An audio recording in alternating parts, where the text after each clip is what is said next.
ಶ್ರೀ ಗುರುಭ್ಯೋ ನಮಃ. ಹರಿ ಓಂ. ಸೃಷ್ಟಿಸ್ಥಿತ್ಯಪ್ಯಯೇಹ ನಿಯತಿದೃಶಿತನೋ ಬಂಧಮೋಕ್ಷಾಶ್ಚ ಯಸ್ಮಾತ್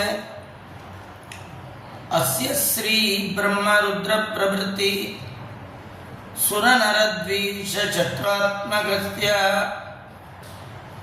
ವಿಷ್ಣೋರ್ವ್ಯಸ್ತಾ ಸಮಸ್ತಾಃ ಸಕಲಗುಣನಿಧಿಃ ಸರ್ವದೋಷವ್ಯಪೇತಃ ಪೂರ್ಣಾನಂದೋ ವ್ಯಯೋ ಯೋ ಗುರುರಪಿ ಪರಮಶ್ಚಿಂತಯೇತಂ ಮಹಾಂತಂ. ಓಂ ಜನ್ಮಾದ್ಯಸ್ಯ ಯತೋನ್ವಯಾತ್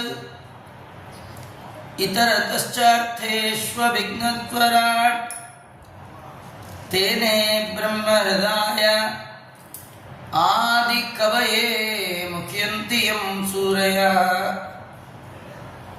ತೇಜೋವಾರಿಮೃದಂ ಯಥಾ ವಿನಿಮಯೋ ಯತ್ರ ತ್ರಿಸರ್ಗೋ ಮೃಷಾ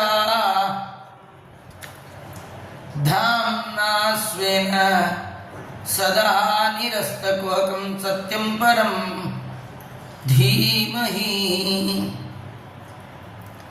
ಸ್ವಸ್ತಿ ಶ್ರೀರಸ್ತು ಮೇ ಶಸ್ತಂ ನಿಸ್ತುಲಾ ನಿಸ್ತುಲಾತ್ಮನಃ ವಸ್ತುನೋ ವಸ್ತುನೋ ನಿತ್ಯಂ ಸಮಸ್ತವ್ಯಸ್ತಯೋಗತಃ.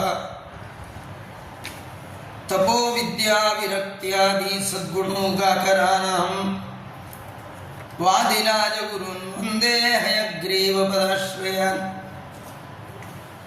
ಮೂಕೋಪಿ ಯತ್ಪ್ರಸಾದೇನ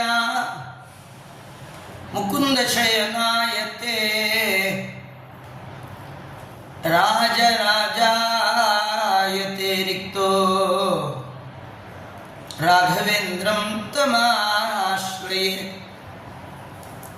ಯಸ್ಯ ಪ್ರಚಂಡ ತಪಸಾ ಶ್ರುತಿಗೀತವೃತ್ತತ್ತುಷ್ಟೋ ಹರಿಃ ಕಿಲ ವಶಂ ವದತಾಮವಾಪ.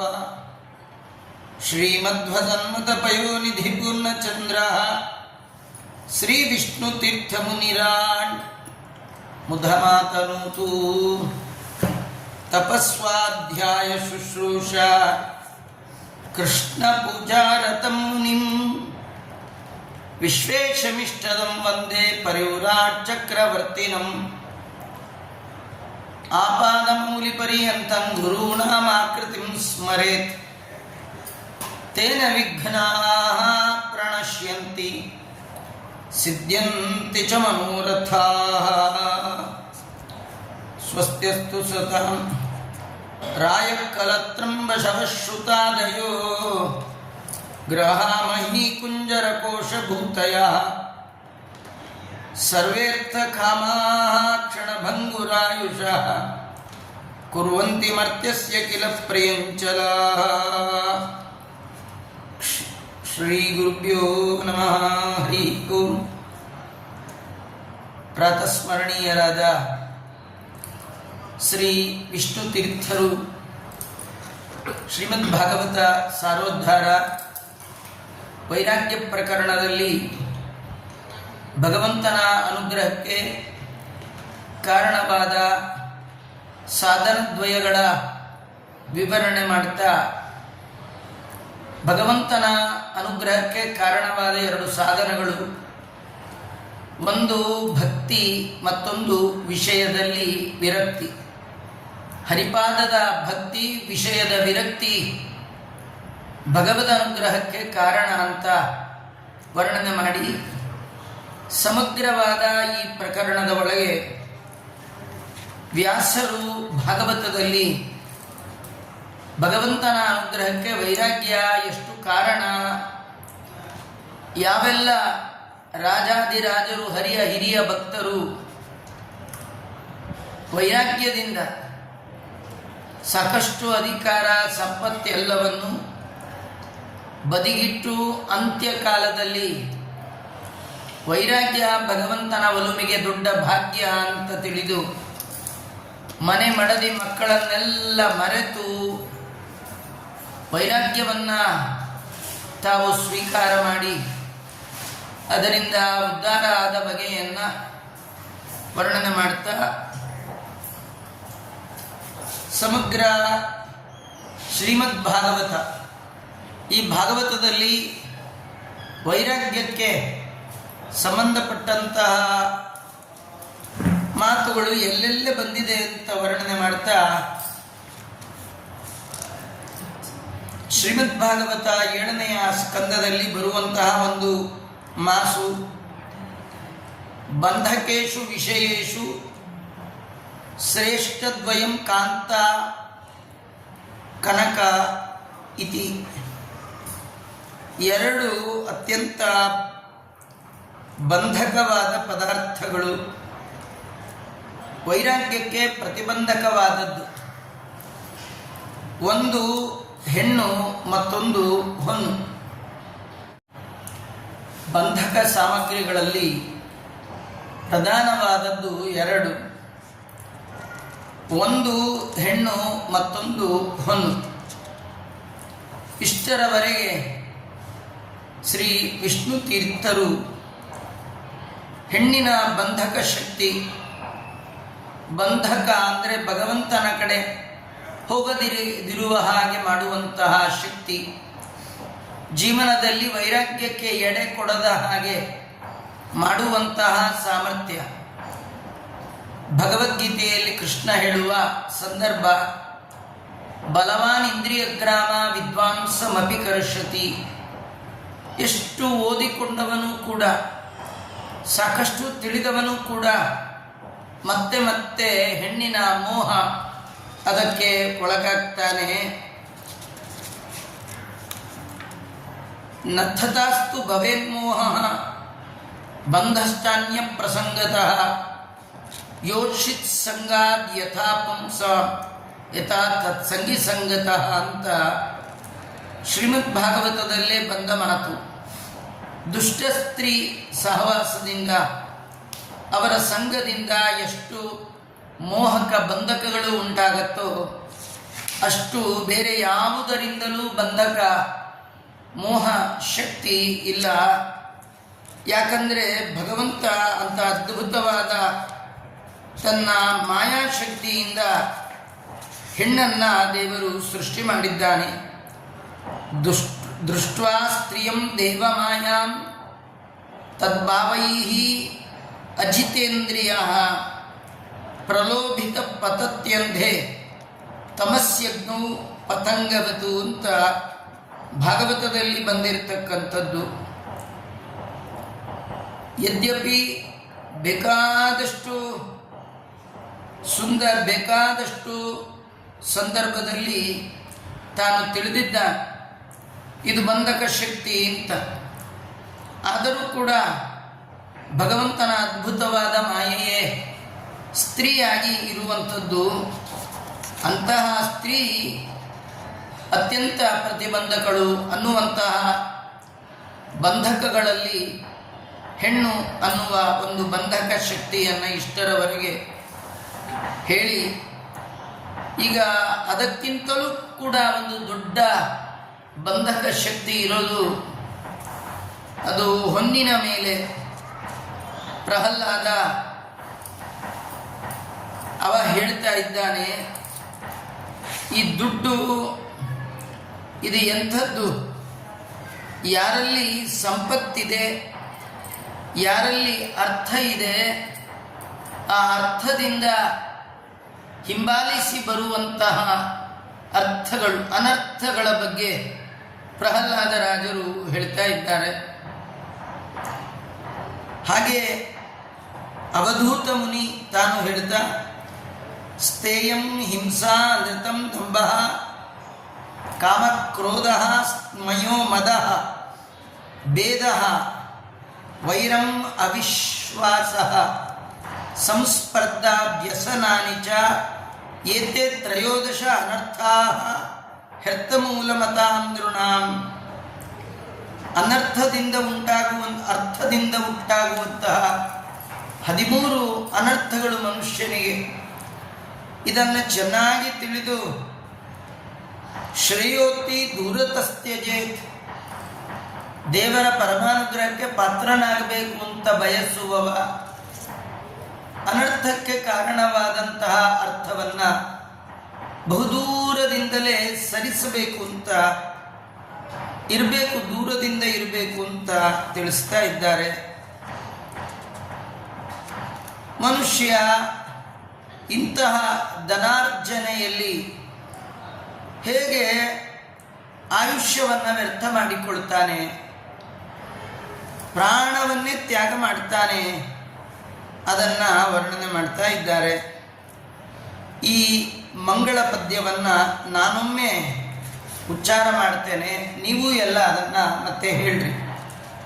ಕ್ಷುದ್ರಂ ಚರಂ ಸುಮನಸಾಂ ಶರಣೇ ಮಿಥಿತ್ವಾ ರಕ್ತಂ ಷಡಂಗ್ರಿಗಣಸಾಮಸು ಲುಬ್ಧಕರ್ಣಂ ಅಗ್ರೇ ವೃಕಾನ ಸುಹೃತೋ ವಿಗಣಯ್ಯಯಾಂತಂ ಪೃಷ್ಠೇ ಮೃಗಂ ಮೃಗಯ ಲುಬ್ಧಕವಾಣ ಭಿನ್ನಂ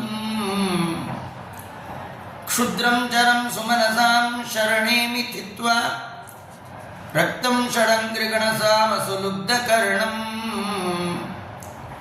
ಅಗ್ರೇ ವೃಕಾನ ಸುಹೃತೋ ವಿಗಣಯ್ಯಯಾಂತಂ ಪೃಷ್ಠೇ ಮೃಗಂ ಮೃಗಯ ಲುಬ್ಧಕಬಾಣ ಭಿನ್ನಂ. ಭಾಗವತದ ಚತುರ್ಥ ಸ್ಕಂದದಲ್ಲಿ ಬರುವಂತಹ ಮಾತು. ಅಸ್ಯ ಅರ್ಥಾಃ, ನಿಜವಾಗಿ ಇದರರ್ಥ ಇದು ಒಂದು ರೀತಿ ಎಲ್ಲರಿಗೆ ಅರ್ಥ ಆಗುವಂತಹ ರೀತಿಯಲ್ಲಿ ವ್ಯಾಸರು ಈ ಪದ್ಯವನ್ನು ನಿರ್ಮಾಣ ಮಾಡಲಿಲ್ಲ. ಮಾತ್ರ ಈ ಮಂಗಳಕರವಾದ ವ್ಯಾಸರ ಪದ್ಯಕ್ಕೆ ಅರ್ಥೈಸುವಲ್ಲಿ ಸಿದ್ಧಹಸ್ತರು. ಅಂತಹ ಜ್ಞಾನಿಗಳಾದ ಶ್ರೀ ವಿಷ್ಣು ತೀರ್ಥರು ಈ ಮಂಗಳ ಪದ್ಯದ ಅರ್ಥವನ್ನು ತಿಳಿಸ್ತಾ ಇದ್ದಾರೆ. ಅಸ್ಯಾರ್ಥ ಸುಮನಸಾಂ, ಸುಮನಸಃ ಸಧರ್ಮಣಾಂ ಸ್ತ್ರೀಣಾಂ ಶರಣೆ ಆಶ್ರಮೇ ಪುಷ್ಪ ಮಧುಗಂಧವತ್ ಕ್ಷುದ್ರತಮಂ ಕಾಮ್ಯ ಕರ್ಮ ವಿಪಾಕಜಂ ಕಾಮಸುಖಲವಂ ಜೈಹ್ವಾಪಸ್ಥ್ಯಾದಿ ವಿಚಿನ್ವಂತಂ ಮಿಥುನೀಭೂಯಃ ತದಭಿನಿವೇಶಿತ ಮನಸಂ ಷಡಂಗ್ರಿಗಣ ಸಾಮಗೀತವತ್ ಅತಿ ಮನೋಹರ ವನಿತಾದಿ ಜನಾಲಾಪೇಶು ಅತಿತರಾಂ ಅತಿ ಪ್ರಲೋಭಿತ ಕರ್ಣಂ ಅಗ್ರೇ ವೃಕಯೂಥವತ್ ಆತ್ಮನಃ ಆಯುರ್ಹರತಾಹೋ ರಾತ್ರಾಂಸ್ತಾನ್ ಕಾಲ ವಿಶೇಷಾನ್ ಅವಿಗಣಯ್ಯ ಗೃಹೇಶು ವಿಹರಂತಂ ದೃಷ್ಟತಃ ಪರೋಕ್ಷಂ ಅನುಪ್ರವೃತ್ತಃ ಲುಬ್ಧಕಃ ಕೃತಂತಃ ಶರೇಣ ಯಂ ಇಹ ಪರಿವಿಧ್ಯತಿ ತಮಿಮಂ ಆತ್ಮಾನಂ ಅಹೋ ರಾಜನ್ ಭಿನ್ನಹೃದಯಂ ದ್ರಷ್ಟುಮರ್ಹಸಿ ಇತಿ ಯಥಾ ಮೃಗಯುಹತಂ ಮೃಗಮಿತಿ.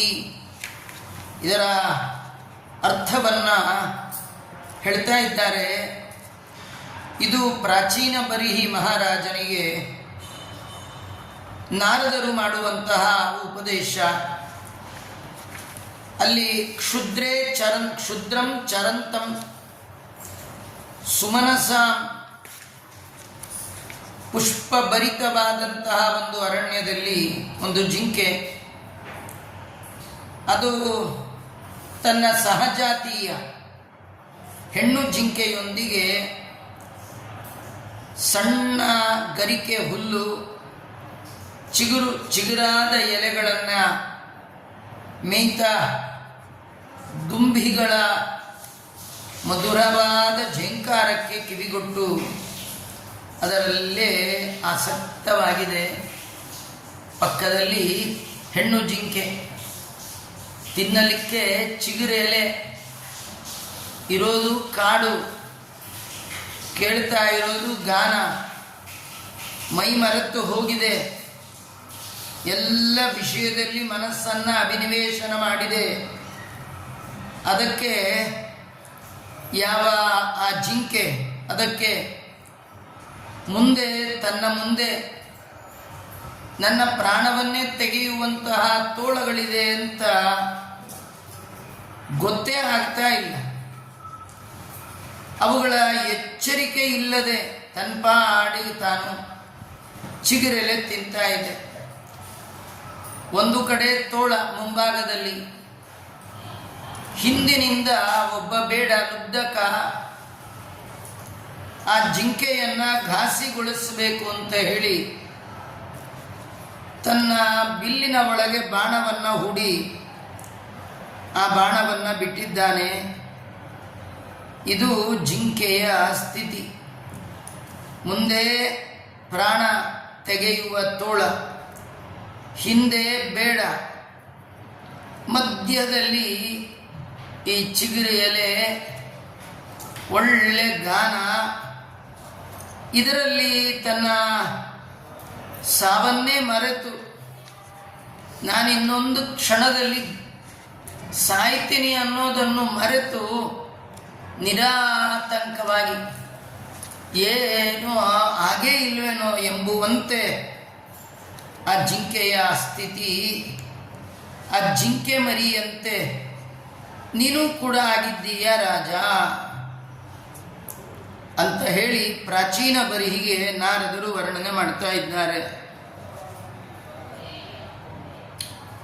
ಯಥಾಹಿ ಪುಷ್ಪವನೇ ಕಶ್ಚನ ಮೃಗ ಪುಷ್ಪಗಂಧಂ. ಇದು ವಿಷ್ಣು ತೀರ್ಥರು ಅರ್ಥ ಮಾಡಿದ ಕ್ರಮ. ತದೇವ ವ್ಯುತ್ಪಾದಿತೆ ಅರ್ಥೆ ಅತ್ಯಾದರ ಜನನಾಯ ನಾರದೇನ ಪರಂ ರಹಸ್ಯತೆಯ ಉತ್ತಮ ಪ್ರಮೇಯಂ ಪ್ರತಿಪಾದಯತ್ ಪದ್ಯಂ ಫಲಿತಾರ್ಥ ಕಥನ ಪರಂ ಪಠತಿ.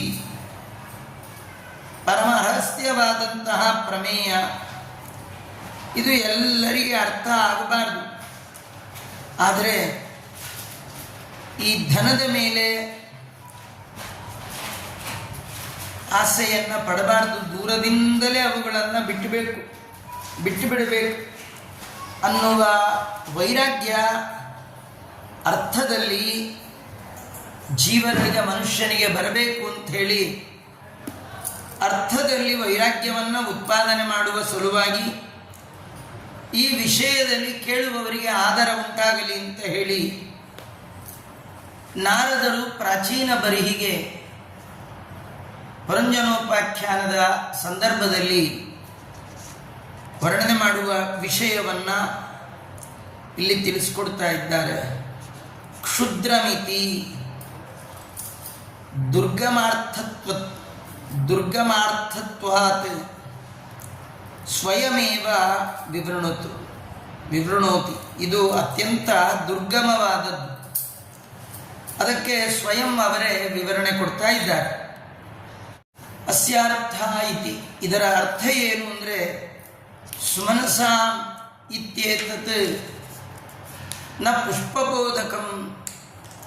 ಸುಮನಸಾಂ ಅಂದರೆ ಕೇವಲ ಪುಷ್ಪಗಳ ಪ್ರಲೋಭನೆ ಅಂತ ಇಟ್ಕೊಳ್ಬಾರ್ದು, ಸಮಾನ ಮನಸ್ಕರು ಅಂತ ತಿಳ್ಕೊಳ್ಬೇಕು. ಅಂದರೆ ಕಿಂತು ತತ್ ಸಧರ್ಮಣಾಮಿತಿ ಭಾವೇನ ತದ್ವ್ಯಾಚಷ್ಟೇ. ಅದರಂತೆ ಇರುವಂತಹ ಮತ್ತೊಂದು ಸಜಾತೀಯ ಪ್ರಾಣಿ ತನ್ನಂತೆ ವಿಷಯ ವೈರಾಗ್ಯ ಇಲ್ಲದೆ ವಿಷಯ ಭೋಗವನ್ನು ಭೋಗಿಸಬೇಕು ಅನ್ನುವಂತಹ ಒಂದು ಪ್ರಾಣಿ. ಅದಕ್ಕಾಗಿಯೇ ಇಲ್ಲಿ ಈ ಶಬ್ದವನ್ನು ಹಾಕುವಾಗ ಸುಮನಸಾಂ ಅಂತ ಹಾಕಿದ್ದಾರೆ. ಇಲ್ಲಿ ಸುಮನಸಃ ಸಮಾನ ಧರ್ಮಣಾಂ ಇತಿ. ಸಹ ಕಹ ಸಮಾನ ಧರ್ಮ ಇತ್ಯತಃ ಕೋಮಲತರಾವಯವತ್ವಮೇವ ಇತ್ಯಾಶಯೇನ. ಆ ಜಿಂಕೆ ತನ್ನಂತೆ ಸಮಾನ ಧರ್ಮ ಏನಂದರೆ ಕೋಮಲವಾದಂತಹ ಅವಯವಗಳಿರುವಂಥದ್ದು ಅನ್ನುವ ಆಶಯದಿಂದ ಸುಮನಸ ಅಂತ ವರ್ಣನೆ ಮಾಡ್ತಾ ಇದ್ದಾರೆ. ಸ್ತ್ರೀಣಾಮಿತಿ ಶರಣಂ ಇತ್ಯನ್ಯೂದ್ಯ, ಸ್ತ್ರೀಯರಲ್ಲಿ ಶರಣು ಹೋದ ಅನ್ನೋದನ್ನು ಹೇಳಿದೆ. ಆಶ್ರಮ ಇತಿ ಕ್ಷುದ್ರ ಪದಾಭಿಮರ್ಥ ಅರ್ಥಂ ದರ್ಶಯತಿ ಕ್ಷುದ್ರತಮಂ ಇತಿ. ಅಲ್ಪತಮಮಿತ್ಯರ್ಥ. ಕ್ಷುದ್ರತಮ ಅಂದರೆ ಏನು, ಆ ಜಿಂಕೆ ತರಗೆಲೆಗಳನ್ನು ತಿಂತಾ ಇದೆ, ಮುಂದಿರುವ ತೋಳಗಳನ್ನು ಮರೆತಿದೆ, ಹಿಂದಿರುವ ವ್ಯಾಧನನ್ನು ಮರೆತಿದೆ, ತನ್ನ ಬದುಕಿಗಿಂತಲೂ ದೊಡ್ಡದಲ್ಲ, ಕ್ಷುದ್ರವಾದ ಸುಖಕ್ಕಾಗಿ ಪ್ರಾಣ ಬಿಡಲಿಕ್ಕೂ ಕೂಡ ಸಿದ್ಧವಾದಂತಹ ಪ್ರಾಣಿ. ಹಾಗೆ ನಮ್ಮ ಜನ್ಮವೂ ಕೂಡ ಆಗಿದೆ. ಇಲ್ಲಿ ಕ್ಷುದ್ರತಮ ಅಂದರೆ ಅಲ್ಪತಮವಾದದ್ದು, ಅತ್ಯಂತ ಸ್ವಲ್ಪ. ಯದ್ಯಪಿ ಅದಿಲ್ಲದೇ ಇದ್ರೂ ಕೂಡ ಬದುಕು ನಡೆಸಬಹುದು. ಯಾಕೆಂದರೆ ಎಲ್ಲವನ್ನೂ ಬಿಟ್ಟು ವೈರಾಗ್ಯದಿಂದ ಬದುಕನ್ನು ಯಾರು ನಡೆಸಿದ್ದಾರೆ ಅವರು ಕೂಡ ಅತ್ಯಂತ ಪರಿತುಷ್ಟರಾಗಿದ್ದಾರೆ. ಅದರ ಪರಿಚಯ ಇಲ್ಲದ ನಮಗೆ ಕ್ಷುದ್ರ ಪದಾರ್ಥಗಳ ಭೋಗವೇ ಭಾರೀ ದೊಡ್ಡ ಭೋಗ ಅಂತ ತಿಳ್ಕೊಂಡಿದ್ದೇವೆ. ಅದಕ್ಕೆ ಆ ಭೋಗ, ಜೀವನದಲ್ಲಿ ಮನುಷ್ಯ ಭೋಗಿಸುವ ಭೋಗ ಕ್ಷುದ್ರತಮಂ ಇತಿ ಅಲ್ಪತಮಂ ಇತಿ ಅರ್ಥ. ಬುದ್ಧಿ ಆರೋಹ, ಬುದ್ಧಿಯಲ್ಲಿ ಅದನ್ನು ನಾವು ತಿಳ್ಕೊಳ್ಬೇಕು. ಅದಕ್ಕೋಸ್ಕರ ಈ ದೃಷ್ಟಾಂತವನ್ನು ಕೊಟ್ಟಿದ್ದಾರೆ. ಕಿಂ ತತ್ ಪುಷ್ಪಗಂಧವತ್ ಪುಷ್ಪ ಮಧುಗಂಧವತ್ ಇತಿ. ಪುಷ್ಪದ ಒಳಗಿರುವ ಸುವಾಸನೆ ಅತ್ಯಂತ ಕ್ಷುದ್ರತಮವಾದದ್ದು. ಆ ವಾಸನೆಯನ್ನು ನೋಡ್ತಾ ಮುಂದಿರುವ ತೋಳವನ್ನು, ಹಿಂದಿರುವ ಬೇಟೆಗಾರವನ್ನು ಮರೆತು ಬಿಟ್ಟಿದೆ. ವಾಸನೆ ಒಂದೇ ಒಂದು ಇಂದ್ರಿಯಕ್ಕೆ, ಘ್ರಾಣೇಂದ್ರಿಯಕ್ಕೆ. ಆ ಘ್ರಾಣೇಂದ್ರಿಯ ಒಂದರಿಂದಾಗಿಯೇ ತನ್ನ ಆಯುಷ್ಯವನ್ನು ಕಳ್ಕೊಳ್ಳಿಕ್ಕೆ ಸಿದ್ಧನಾಗ್ಬಿಟ್ಟಿದ್ದಾನೆ. ಎಲ್ಲರಿಗೂ ಕೂಡ ಸರ್ವಾನುಭವ ಸಿದ್ಧಮಿತಿ. ಆಹಾ, ಎಲ್ಲರಿಗೆ ಅದು ಅನುಭವದಿಂದಲೇ ಸಿದ್ಧವಾಗಿದೆ. ಯಾವುದು ಅಂದರೆ ಜಿಕ್ವ, ಉಪಸ್ಥ, ಇದೇ ಮೊದಲಾದದ್ದು. ಚರಮಂ ಇತ್ಯಸ್ಯ ಅರ್ಥ ವಿಚಿನ್ಮಮತಿ, ಇದನ್ನೇ ಹುಡುಕ್ತಾ ಇದೆ ಯಾವಾಗಲೂ. ನಾಲಿಗೆ ಇದು ಅದರದೇ ಹುಡುಕ್ತಾ ಇರುತ್ತೆ. ಪ್ರತಿಯೊಂದು ಇಂದ್ರಿಯಗಳು ತಮಗೆ ಬೇಕಾದಂತಹ ವಿಷಯ ಸುಖವನ್ನೇ ಹುಡುಕುವಂತೆ, ಅದನ್ನೇ ಹೊಂದುವಂತೆ. ಸುಖೇಚ್ಛೆಯ ಗವೇಷಣಂ ನ ಸತಾಂ ಮನೋಜ್ಞಂ. ಸಜ್ಜನರಿಗೆ ಇದೇನು ಮನೋಹರ ಆದದ್ದಲ್ಲ, ಅಂಥದ್ದನ್ನು ಹುಡುಕೊಂಡು ಕಾಮ್ಯಕರ್ಮ ವಿಪಾಕಜಮಿತಿ ಅಂದರೆ ಜನ್ಮಾಂತರೇ ಕೃತಕಾಮ್ಯ ಕರ್ಮ ಪರಿಪಾಕ ಕಾಲೇನ ಜಾಯಮಾನಂ ಇತ್ಯರ್ಥ. ಯಾವುದೇ ಒಂದರಲ್ಲಿ ನಮ್ಮ ಮನಸ್ಸು ಅಭಿನಿವೇಶನ ಆಗಬೇಕು, ಅದರ ಮಾಯಾಪಾಶಕ್ಕೆ ಒಳಗಾಗಬೇಕು, ಮುಂದಿರುವ ಮೃತ್ಯು ಹಿಂದಿರುವ ಮೃತ್ಯುವನ್ನು ಮರಿಬೇಕು. ಇದಕ್ಕೆಲ್ಲ ಕಾರಣ ಏನು ಅಂದರೆ ಜನ್ಮಾಂತರದ ಕರ್ಮದ ಪರಿಪಾಕ. ಅದರಿಂದಾಗಿಯೇ ಭಗವಂತ ಅಂಥ ವಿಷಯಗಳಲ್ಲಿ ಮನಸ್ಸನ್ನು ಕೊಡ್ತಾನಂತೆ. ಮಿಥುನಿ ಭೂಯೇತಿ, ಮಿಥುನಿ ಭೂಯ ಜೊತೆಯಾಗಿ ಸಾಮ ಪದಾರ್ಥ ಕಥನಂ ಗೀತೆಯತಿ, ಹೀಗೆಲ್ಲ ವರ್ಣನೆ ಮಾಡ್ತಾ ಅತಿತರಾಂ, ಅತ್ಯಂತ ಪ್ರಲೋಭಿತವಾಗಿದೆ ಆ ಕರ್ಣ. ಅಲ್ಲಿ ದುಂಬಿಗಳ ಝೇಂಕಾರಕ್ಕೆ ಕಿವಿ ಕೊಟ್ಟಿದೆ. ಮುಂದಿರುವ ತೋಳಗಳು ತತ್ ಸಮಾನ ರೂಪ ಅಹೋರಾತ್ರಾನೀತಿ. ತೋಳಗಳು ಅಂದರೆ ನಮ್ಮ ಆಯುಷ್ಯವನ್ನು ಹರಣ ಮಾಡುವಂಥದ್ದು. ಯಾವುದು? ಒಂದು ಹಗಲು ಮತ್ತೊಂದು ರಾತ್ರಿ. ಮನುಷ್ಯ ತನ್ನ ಜೀವನದಲ್ಲಿ ಒಂದು ಹಗಲು ಒಂದು ರಾತ್ರಿಯನ್ನು ಕಳೆದ ಅಂದರೆ ಅವನ ಸಮಗ್ರ ಆಯುಷ್ಯದ ಒಂದು ದಿನ ಹೋಯಿತು ಅಂತ ಅರ್ಥ. ದಿನ ಕಳೆದು ಹೋಯಿತು ಅಂತ ಅರ್ಥ. ಏತಸ್ಯ ಅವಿಗಣಯ್ಯ ಇತ್ಯನೇನ ಅನ್ವಯ ಪ್ರದರ್ಶನೇನ ದ್ವಿತೀಯಾಂತತ್ವಂ ವ್ಯನಕ್ತಿ. ಏತಸ್ಯ, ಏತಸ್ಯ ಅಂದರೆ ಹಿಂದೆ ಮುಂದೆ, ಹಿಂದಿನಿಂದ ಲುಬ್ಧಕ, ಮುಂದೆ ಆಯುಷ್ಯವನ್ನು ಹರಣ ಮಾಡುವ ಪ್ರಾಣ ತೆಗೆಯುವ ತೋಳಗಳು. ಇದು ಎರಡನ್ನೂ ಕೂಡ ಅವಿಗಣಯ್ಯ, ಗಣನೆಗೆ ತಾರದ ಆ ಜೀವ ಯಾವುದದು? ಜಿಂಕೆ. ಅದು ಗೃಹೇಶು ವಿಹರಂತಂ ಇತಿ, ಮನೆಯಲ್ಲಿಯೇ ವಿಹಾರ ಮಾಡ್ತಾ ಇದೆ, ಬೇಕಾದ್ದಿದೆ. ಮನೆಯಲ್ಲಿ ಮಾತು ಕೇಳುವ ಮಡದಿ, ತಿನ್ನಲಿಕ್ಕೆ ಬೇಕಾದ ವಸ್ತು, ಭೋಗ ಮಾಡಲಿಕ್ಕೆ ಬೇಕಾದ ಇಂದ್ರಿಯ ಪಾಠವ, ಇದೆಲ್ಲದರ ಒಳಗಿದ್ದು ಮುಂದೆ ಬರುವ ಮೃತ್ಯುವನ್ನು, ಕಳೆಯುವ ಕಾಲವನ್ನು ಗಣನೆಗೆ ತಂದುಕೊಳ್ಳದೆ ಪೃಷ್ಠತಾಯಿತ್ರ್ಯ ನಿಮಿತ್ತ ತಪ್ತಮಿತಿ ಪ್ರತೀತಿಂ ನಿವಾರಯತಿ. ನಿಜವಾಗಿಯೂ ಮುಂದೆ ಅನುಪ್ರವೃತ್ತ ಲುಬ್ಧಕ ಇತಿ, ಮುಂದೆ ತೋಳ, ಹಿಂದೆ ಲುಬ್ಧಕ ಅಂದರೆ ಬೇಟೆಗಾರ.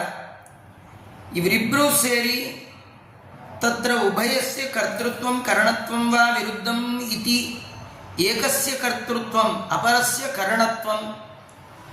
ಒಬ್ಬ ಸಂಹಾರ ಮಾಡ್ತಾನೆ ಬಾಣ ಬಿಟ್ಟು, ಅದಕ್ಕೆ ಕಾರಣವಾದದ್ದು ಅದು ಮುಂದೆ ಇರುವಂತಹ ತೋಳ. ಅರ್ಥಾತ್ ಸಾಯಲಿಕ್ಕೆ ಏನು ಕಾರಣ ಅಂದರೆ ನಮ್ಮ ಆಯುಷ್ಯ ಮುಗಿದದ್ದೇ ಕಾರಣ. ಆಯುಷ್ಯದ ಪ್ರತೀಕವಾಗಿ ತೋಳಗಳು. ಆಯುಷ್ಯ ಹೋಗ್ತಾ ಇದೆ ಎನ್ನುವ ಎಚ್ಚರಿಕೆ ಇಲ್ಲದ ಮನುಷ್ಯ ಆಯುಷ್ಯ ಕಳೆದ ಮೇಲೆ ನಮ್ಮನ್ನು ಹಿಡ್ಕೊಂಡು ಹೋಗ್ತಾನೆ ಯಮ, ಅಂತಕನ ದೂತರು ಅನ್ನುವ ಎಚ್ಚರಿಕೆ ಇಲ್ಲದೆ ಹೇಗೆ ವಿಹಾರಕ್ಕೆ ಇದು ಯೋಗ್ಯವಾದದ್ದು ಅಂತ ತನ್ನ ಆಯುಷ್ಯವನ್ನೇ ವ್ಯರ್ಥ ಮಾಡಿ ಕಳ್ಕೊಳ್ತಾನೋ ಹಾಗೆ ಇವನು ಕೂಡ ರಾಜ. ಅವನು ಸ್ವರ್ಗಕ್ಕಾಗಿ ಪ್ರಾಚೀನ ಬರಿಹಿ ಒಂದೇ ಸಮ ಯಾಗಗಳಲ್ಲಿ ಆಸಕ್ತನಾಗಿದ್ದಾನೆ. ಅವನು ಮಾಡುವ ಯಾಗಾಖ್ಯ ಕರ್ಮದ ಮೂಲ ಉದ್ದೇಶ ಭಗವಂತ ಪ್ರೀತನಾಗಲಿ ಅಂತ ಇಲ್ಲ.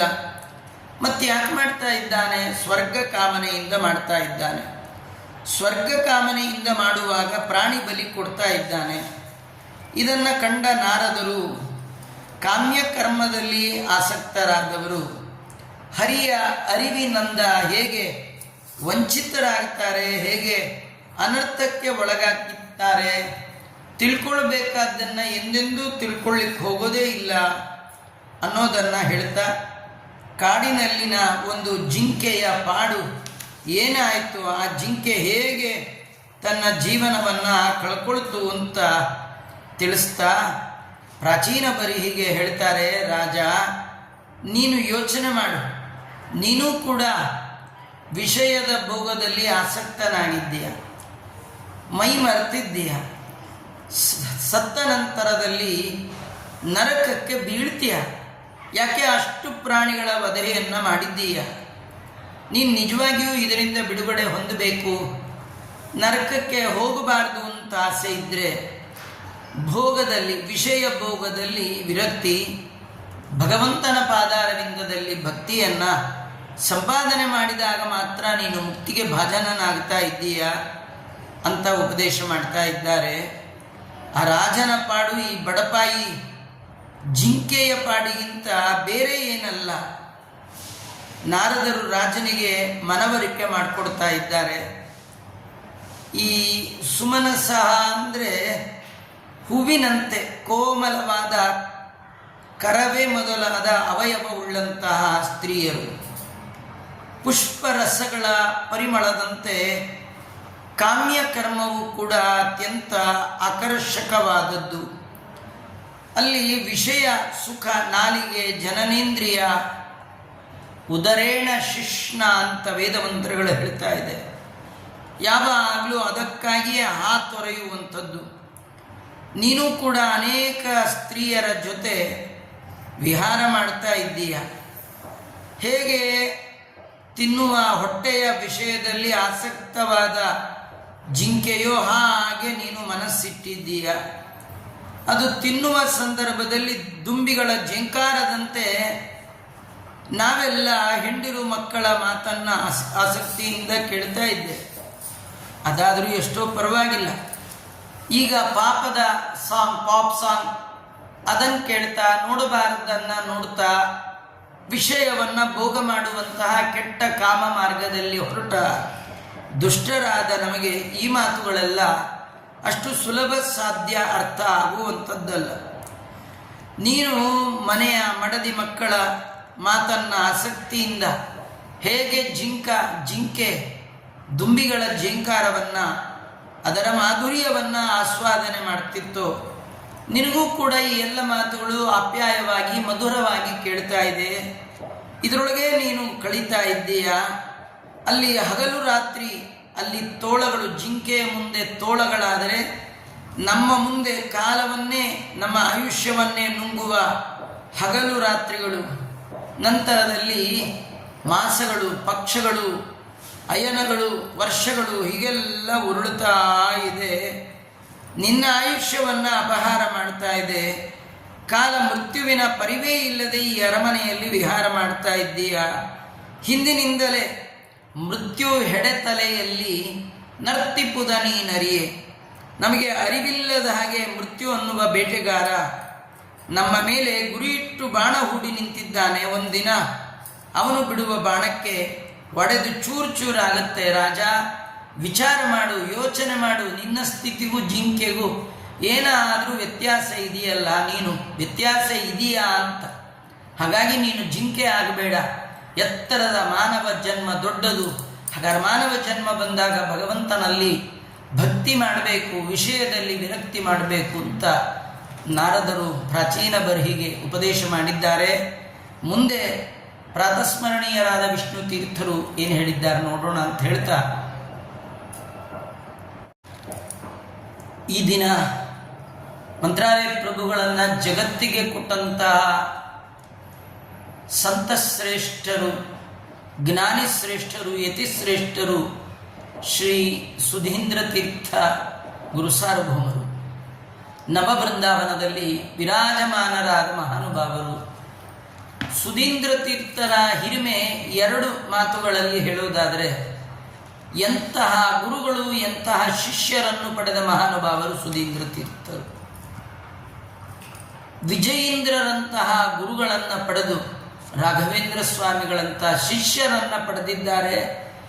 ಇವರಿಬ್ಬರ ನಡುವೆ ಒಬ್ಬರಿಗೆ ಶಿಷ್ಯರಾಗಿ, ಒಬ್ಬರಿಗೆ ಗುರುವಾಗಿ, ಶ್ರೀ ವಿಜಯೇಂದ್ರರ ಶಿಷ್ಯರಾಗಿ, ರಾಘವೇಂದ್ರರ ಗುರುಗಳಾಗಿ ಈ ಜಗತ್ತು ಕಂಡ ಮಹಾತ್ಮರು ಶ್ರೀ ಸುಧೀಂದ್ರ ತೀರ್ಥರು. ಸುಧೀಂದ್ರ ತೀರ್ಥರಿಂದ ರಚಿತವಾದ ಗ್ರಂಥಗಳನ್ನು ಆಗಿನ ಕಾಲದ ರಾಜ ತಾನು ಉತ್ತಮವಾದ ವಿದ್ವಾಂಸನಾಗಿ ತನ್ನ ವೈದುಷ್ಯತೆಯ ಅಡಿಯಲ್ಲಿ ಆ ಗ್ರಂಥಗಳನ್ನು ಅವಲೋಕನ ಮಾಡಿ ಅತಿ ಆನಂದದಿಂದ ಅವನು ಮಾಡಿದ ಕರ್ಮವನ್ನು ಆ ಪರಂಪರೆಯಲ್ಲಿ ಬಂದ ಪ್ರಾತಸ್ಮರಣೀಯರಾದ ವಾದೀಂದ್ರ ತೀರ್ಥರು ವರ್ಣನೆ ಮಾಡ್ತಾ, ಪ್ರತಿಪದ ರಚಿತ ಅನೇಕ ರತ್ನಾಭಿಷೇಕ. ಆ ರಾಜ ಪ್ರಾತಸ್ಮರಣೀಯರಾದ ಸುಧೀಂದ್ರ ತೀರ್ಥರ ಗ್ರಂಥದ ಒಂದೊಂದು ಪದಗಳನ್ನು ಓದಿ ಆನಂದಪಟ್ಟು, ಇದು ವರ್ಣಗಳಲ್ಲ, ಇದು ಸುವರ್ಣಗಳು, ಇಂತಹ ಸುವರ್ಣ ವರ್ಣಗಳ ಸಮೂಹವನ್ನೇ ಜಗತ್ತಿಗೆ ಕೊಟ್ಟ ಮಹಾನುಭಾವರಾದ ಸುಧೀಂದ್ರ ತೀರ್ಥರ ಆ ಯೋಚನೆ, ಅವರ ವಿಷಯ ಲಹರಿ, ಇದನ್ನೆಲ್ಲ ತಿಳಿದು ಅವರಿಗೆ ಒಂದೊಂದು ಪದಕ್ಕೆ ಒಮ್ಮೊಮ್ಮೆ ಮುತ್ತು, ರತ್ನ, ಪಚ್ಚೆ, ಮರಕತ, ಗೋಮೇದಿಕ, ವೈಢೂರ್ಯ, ಪುಷ್ಪರಾಗ ಮೊದಲಾದ ನವರತ್ನಗಳಿಂದ ಅವರಿಗೆ ಅಭಿಷೇಕ ಮಾಡುತ್ತಿದ್ದ ಅಂತ ವರ್ಣನೆ ಮಾಡ್ತಾ ಇದ್ದಾರೆ. ಒಂದೊಂದು ಪದಕ್ಕೆ ಒಮ್ಮೊಮ್ಮೆ, ಪ್ರತಿ ಪದ ಮಧುರ, ಅನೇಕ ಸಂದರ್ಭಗರ್ಭ. ಇದು ಒಂದು ದೊಡ್ಡ ಅವರ ಅನುಗ್ರಹ, ಅವರ ಮಹಿಮಾ ಅಂತಂದರೆ. ಇನ್ನೊಂದು ದೊಡ್ಡ ಮಹಿಮಾ, ಬೇಡ ಬೇಡ ಬೇಡ ಅಂತ ಹೇಳಿ ಆಶ್ರಮದಿಂದ ಹಿಂದೆ ಹಿಂದೆ ಸರಿದ ಮಹಾನುಭಾವರು ವೆಂಕಟನಾಥ ಭಟ್ಟರು. ಅವ್ರನ್ನ ಹಿಡಿದು ಕರ್ಕೊಂಡು ಬಂದು, ಆಶ್ರಮ ನಿಮಗಾಗಿ ಅಲ್ಲ, ನೀವು ಆಶ್ರಮ ತಗೊಳ್ಳದಿದ್ರೆ ನಿಮಗೆ ಲಾಸ್ ಅಲ್ಲ, ಮುಂದೆ ಬರುವ ಕೋಟಿ ಕೋಟಿ ಭಕ್ತರಿಗೆ ಲಾಸ ಆದೀತು, ನಷ್ಟ ಆದೀತು. ಈ ವೇದಾಂತ ವಿದ್ಯಾ ಸಾಮ್ರಾಜ್ಯದ ಒಳಗೆ ನೀವು ಪಟ್ಟಾಭಿಷಿಕ್ತರಾದಾಗ ಮಾತ್ರ ಕೇವಲ ಒಂದು ಕುಲ ಅಲ್ಲ, ಮಾಧ್ವರ ಕುಲ ಅಲ್ಲ, ಮಠ ಮಾತ್ರ ಅಲ್ಲ, ಇಡೀ ಮಾನವ ಕುಲ ಉದ್ಧಾರ ಆಗುವ ಸಾಧ್ಯತೆ ಇದೆ ಅಂತ ಹೇಳಿ ಇಡೀ ಮನುಕುಲಕ್ಕೆ ಒಂದು ಗುರುಗಳನ್ನು ಕೊಟ್ಟ ಮಹಾನುಭಾವರು ಸುಧೀಂದ್ರ ತೀರ್ಥರು. ಅವರ ಪುಣ್ಯ ಸ್ಮರಣೆ ನಿತ್ಯದಲ್ಲಿ ಮಾಡಬೇಕಾದ್ದು. ವಿಶೇಷವಾಗಿ ಇವತ್ತು ಬೃಂದಾವನದಲ್ಲಿ ಸನ್ನಿಹಿತರಾಗಿ ತಮ್ಮ ಬಳಿಗೆ ಬರುವಂತಹ ಭಕ್ತರಿಗೆ ಜ್ಞಾನ ಭಕ್ತಿ ವೈರಾಗ್ಯಾದಿಗಳನ್ನು ಕೊಡುವ ಆ ಮಹಾನುಭಾವರ ಪಾದಕಮಲಗಳಲ್ಲಿ ಭಕ್ತಿ ಶ್ರದ್ಧೆಯಿಂದ ಅನಂತ ಸಾಷ್ಟಾಂಗ ನಮಸ್ಕಾರಗಳನ್ನು ಅರ್ಪಿಸಿ ಇಂದಿನ ಪ್ರವಚನ ಮಾಲಿಕೆಯನ್ನು ಪೂಜ್ಯ ಶ್ರೀಪಾದಂಗಳವರ ಪಾದಕಮಲಗಳಲ್ಲಿ ಅರ್ಪಣೆ ಮಾಡಿ ವಿರಮಿಸ್ತಾ ಇದ್ದೇನೆ. ಶ್ರೀಕೃಷ್ಣಾರ್ಪಣಮಸ್ತು. ಸರ್ವೇಂದ್ರಿಯ ಪ್ರೇರಕೇಣ ಶ್ರೀಪ್ರಾಣಪತಿನೇರಿತಃ ಯದವೋಚಮಹಂತೇನ ಪ್ರೀಯತಾಂ ಕಮಲಾಲಯ ಮಧ್ವೇಶಾರ್ಪಣಮಸ್ತು. ಕೃಷ್ಣಾರ್ಪಣಮಸ್ತು.